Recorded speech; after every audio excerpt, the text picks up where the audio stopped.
if you have friends saying there's nothing to play in the big 2026, I need you to give them an atomic wedgie and hang them from the nearest flagpole. These people are insane. I'm going to tell you why Blood of Dawnwalker deserves your money.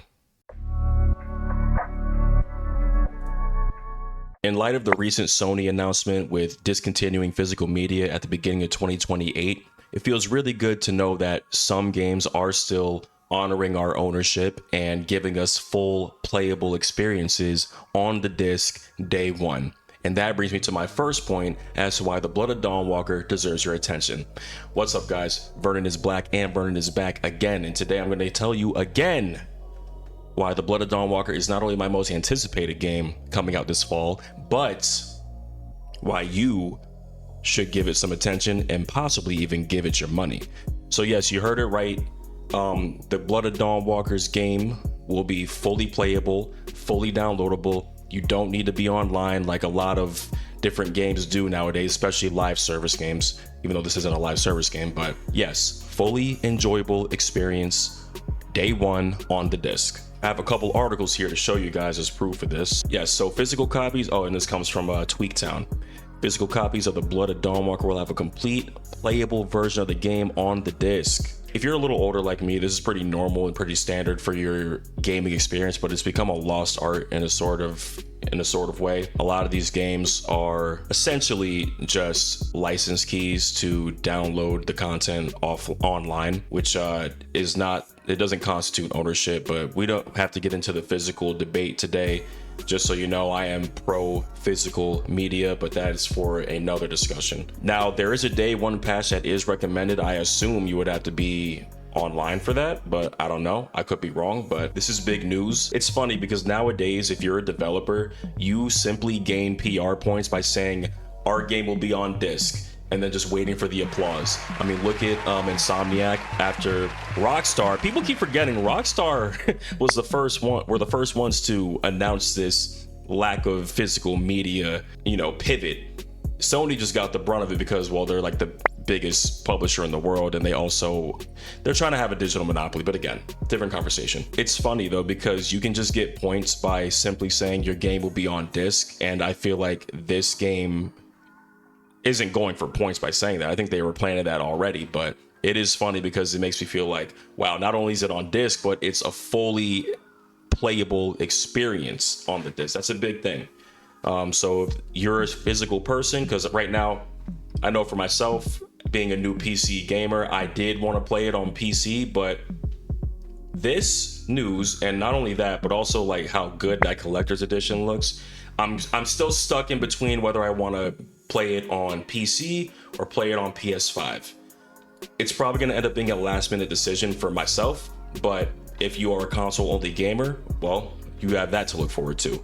So another point to the Blood of Dawnwalker, my early pick for game of the year if GTA 6 doesn't just win off of pure aura.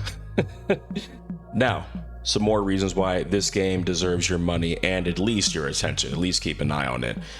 If you're a fan of Mass Effect, BioWare games, heavy choice-driven, narrative-driven experiences that span across multiple playthroughs and multiple games, well, I have something else for you here. Here's another article by Push Square. As you can see, I was yearning for some Blood of Dawnwalker news today, so I found a few articles for you guys today. So, here it says, make sure to keep your PS5 save data for the Blood of Dawnwalker on your console's SSD or on PS Plus Cloud. You'll want to transfer it to future installments in the series. Yes, emulating what Mass Effect did with its own trilogy of games, it has been confirmed that a save data transfer option for the series Rebel is creating will be in place. This is huge news for me because, again, former ball and gun gamer, right? I'm trying to expand my palette. I didn't get to experience a lot of the Mass Effect hype. I remember playing the second one for a bit when I was younger. I think I was in middle school. But as far as making your version of Shepard and carrying that version throughout the whole series and remembering the decisions you made in the first game and how they're impacting you in the third game, I never really got to get my hands on that. It was on a crazy sale on Steam not too long ago, so I did buy it for like $5. Got all 3 games with DLCs. Insane deal. You're not going to get those deals on PlayStation Network when Sony tries to get their digital monopoly. But I'm sorry, this is big news though. I didn't see this one coming. Not only are they already planning their future installments and their sequels, but you can transfer your choices. If I can't wait to experience that. That's going to be awesome.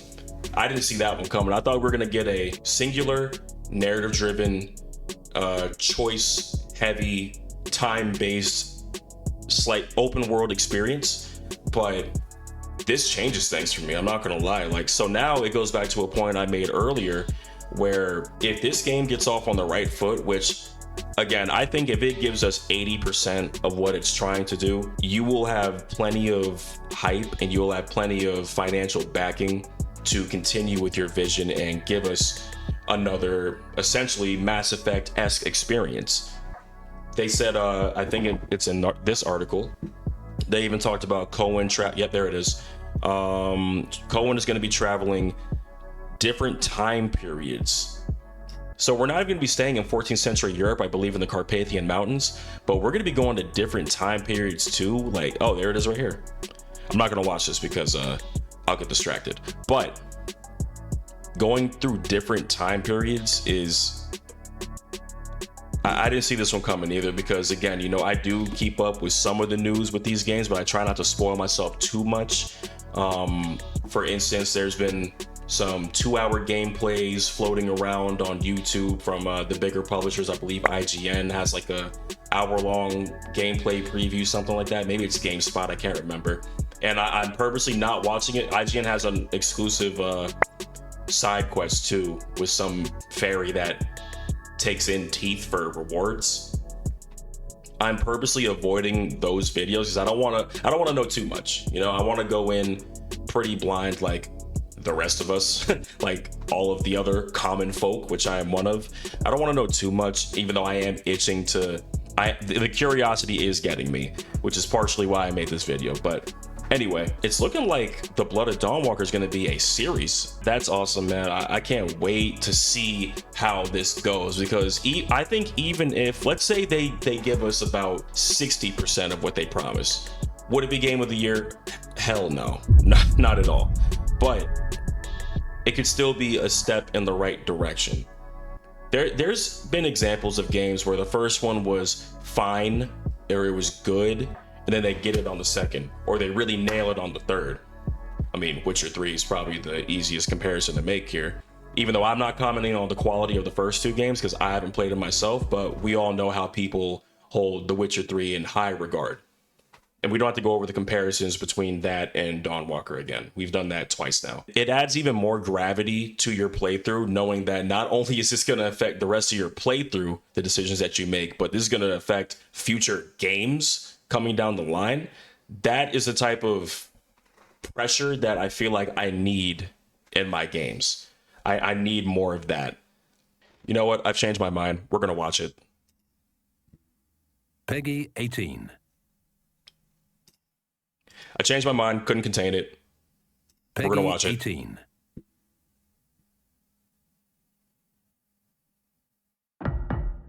Come in.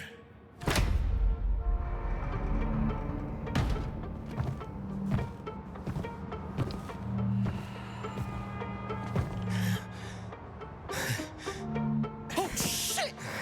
The box. Is that Cohen?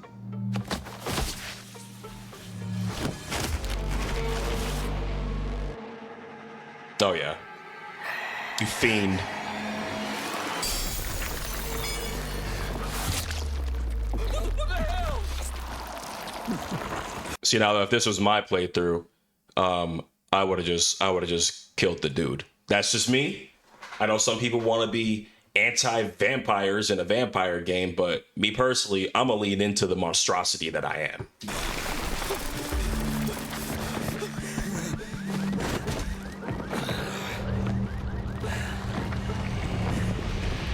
You don't give up easy, eh? Princess? Who's that? Neither do I.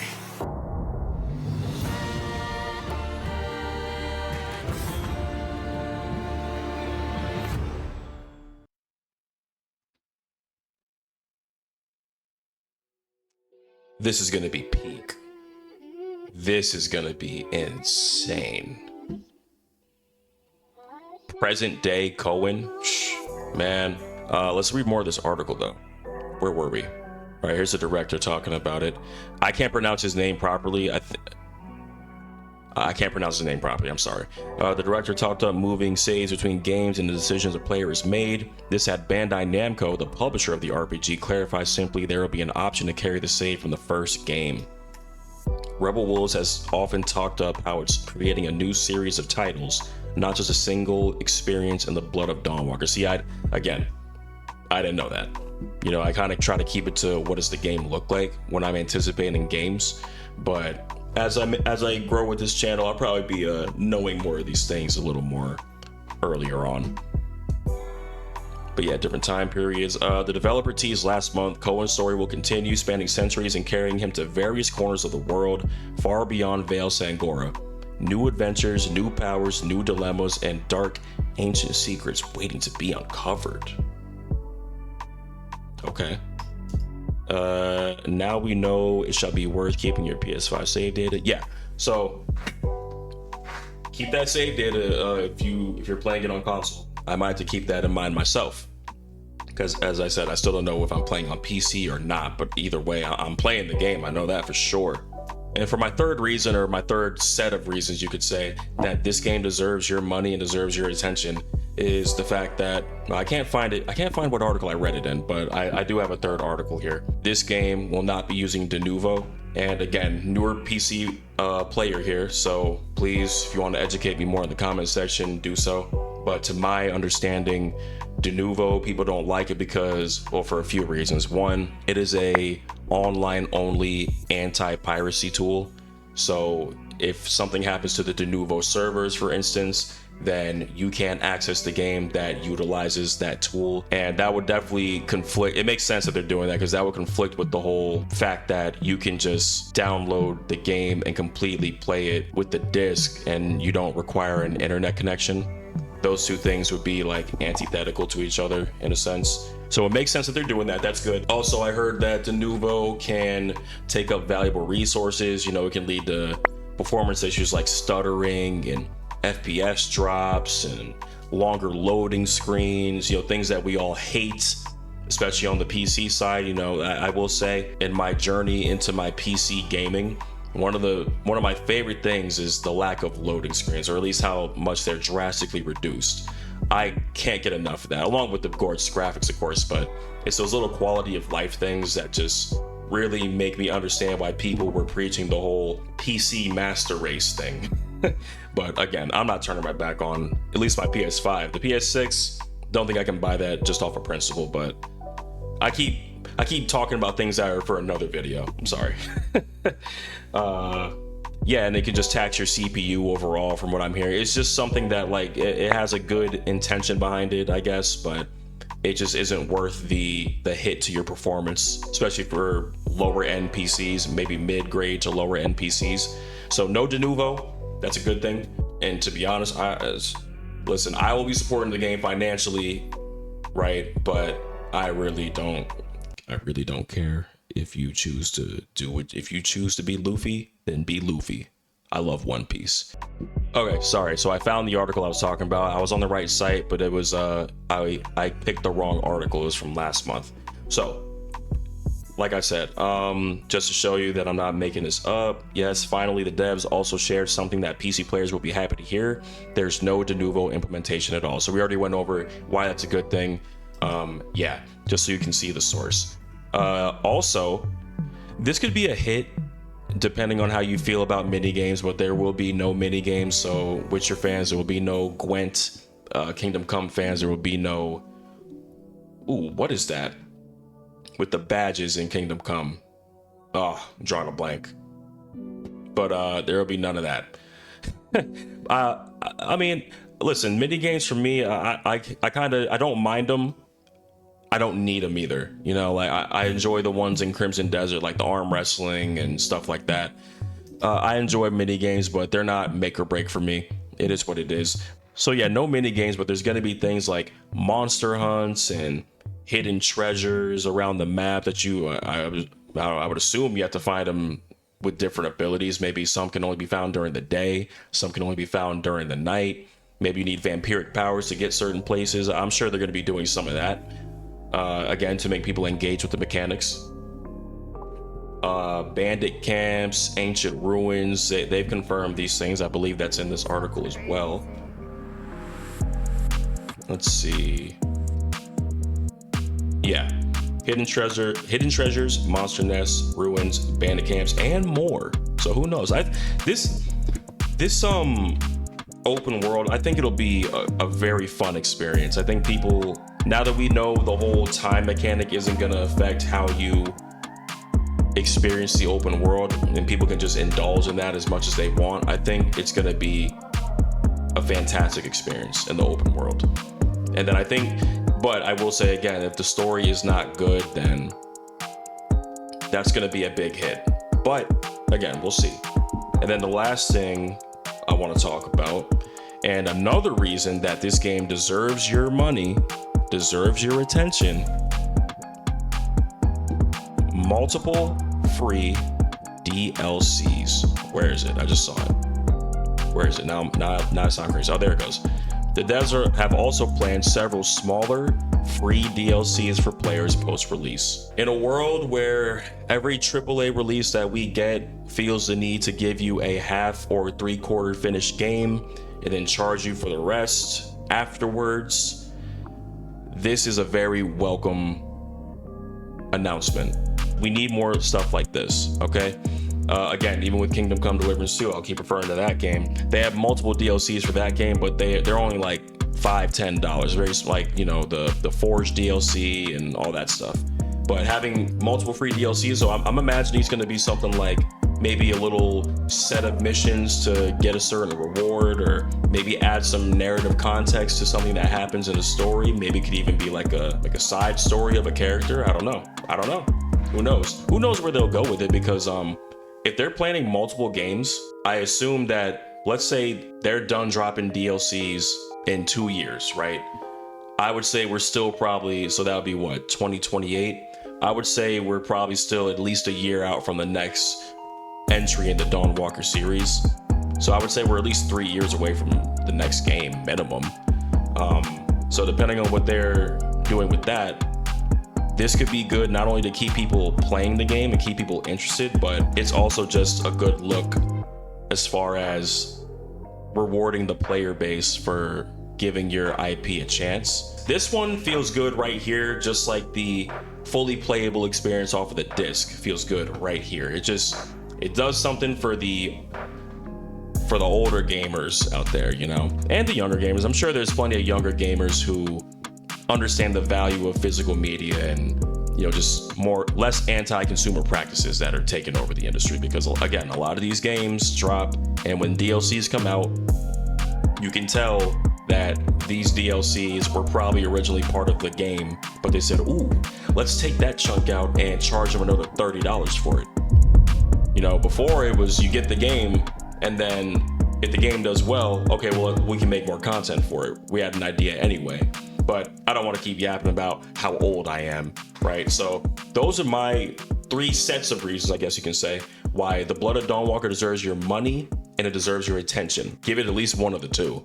But I guess if you spend money on it, then you've already given it your attention. I don't know.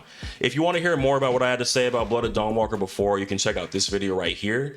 And if you want to hear me talk about another game that's coming out in a couple weeks that I'm really excited for, you can watch my Beast of Reincarnation video right here. You can't see my finger.